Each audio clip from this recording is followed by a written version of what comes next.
And if you become qualified, you can also see like that. So you please become purified, become qualified, and grasp the essence of this teaching. And then you'll be eternally benefited by that. You'll be able to go back to the spiritual world. The spiritual world is a very nice place. Huh? Very, very wonderful place. Just last night I had a dream. I was in this place with all these devotees, and they were going, Radha and Krishna are here. Radha and Krishna are here. And I was going, where? I don't see them. Where are they? There was just all this light. Whoops. Yeah, they don't make these like they used to.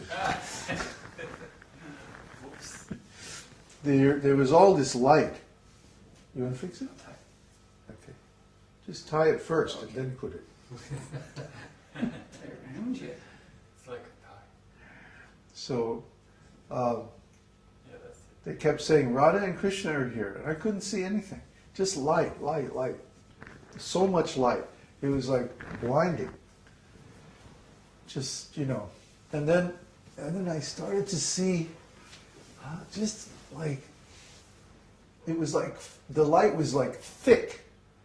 It was thick. You could like cut it with a knife. It was so thick. It was tangible. The light. And gradually I was looking through the light and I could start to see like the outlines of their form. And then gradually everything was revealed and Radha and Krishna were there. It was a far out dream.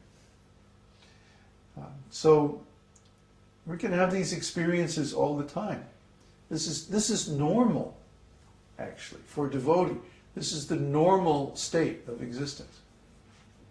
See, to think of Krishna, to come face to face with Krishna in dreams, is starting to happen more and more often now. And yes, it may take 20, 25, 30 years to attain this. But what else are you going to do with your life? You spend 20, 25 years working for some company or building up some kind of business, and then at the end, what do? You retire. Play golf. Or quit. Yeah, or you get fired. And then there's a stock market crash and your whole 401k is worth 2 cents. Huh? Isn't that what's happening to everybody? Just see. The same people that I grew up with, they're all ruined now. Their plans for retirement are all smashed. What did they do with the time between high school and now? Only material advancement. And some of them became very materially advanced. My one best friend from high school, he became a doctor of osteopathy or something. And another one became some head of research at Lawrence Livermore Laboratories, and a few of them are already dead. But even after all this work, after all these years, what do they have to show for it? Nothing, really. Nothing. You can't take it with you, even if you make $1 million. So what are you going to do with this time in this life that you have? The best thing to do is to make spiritual advancement. See? And those guys from high school, they were riding high. Back in the late 60s and 70s, they were just out of college and they were like hot young business people and scholars and whatnot. And they had big important jobs and they were making lots of money. And where was I? I was off in California studying some weird esoteric books and, making the rounds of all the spiritual schools and stuff like that and trying to figure out, who is the real teacher. So I was just a poverty-stricken hippie musician and like that. And they all thought, he's lost it. He's a failure. we're successful because we have all this position and all this stuff. Now, here we are 30 years later. And I'm happy. You know, I'm like, I have reached all the goals that I set out to reach so many years ago. And life just keeps getting better and better. But what about these other guys? Well, they're suffering. They're getting old. They're getting different diseases because of all their sinful activities. They're depressed. They're like anxious. They're like, their retirement fund just lost more than half its value, you know, like that. In other words, they're screwed. Use a technical term. But we're doing fine. We're doing better and better. And even when it's time to leave this body, there's not going to be any anxiety because we know where we're going. Huh? We've already seen it. So there's no problem in spiritual life. All problems come from this body. Is there a single problem you can think of that does not originate with this body or this mind? You see?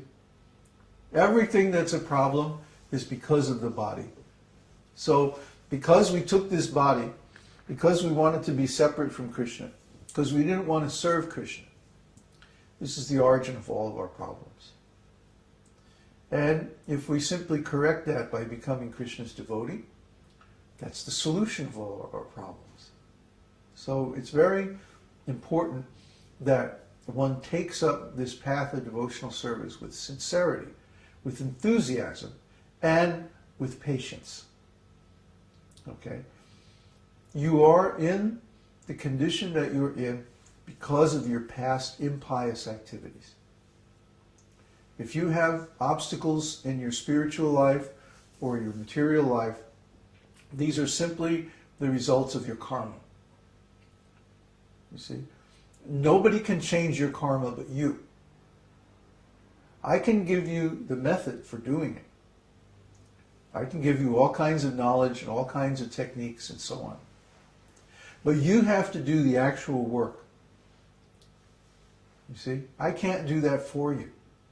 You know, this isn't like the Shaktipat people who say, you know, I will touch you with flour and then you will fall on the floor and see God. No, you know, it doesn't work like that. It doesn't work like that. I can't do the work that you have to do over a span of 20 or 30 years or more to attain self-realization. Because I'm not you. One of the fundamental attributes of the spirit soul is individuality. Krishna says, never was there a time when I did not exist, nor you, nor all these kings. And in the future, none of us will ever cease to be. See? That means individuality is a fact eternally. Not only for ourselves, but for Krishna as well. So, I can't change your activities. Only you can change your activities. I can't change your thoughts and your perceptions and your intentions. Only you can change those things. And that is a long task over many, many years because we have so many impressions of material existence that condition our consciousness. We have to dissolve those by application of spiritual methods. Then, once the prarabdha karma is completely dissolved, one can see the spiritual world through spiritual senses. He becomes self-realized, enlightened, and in the next life can go back home to his original existence. But nobody can do that for you. You have to do that work. You have to do the sadhana. You have to do the study. You have to do all of the things that are connected with that.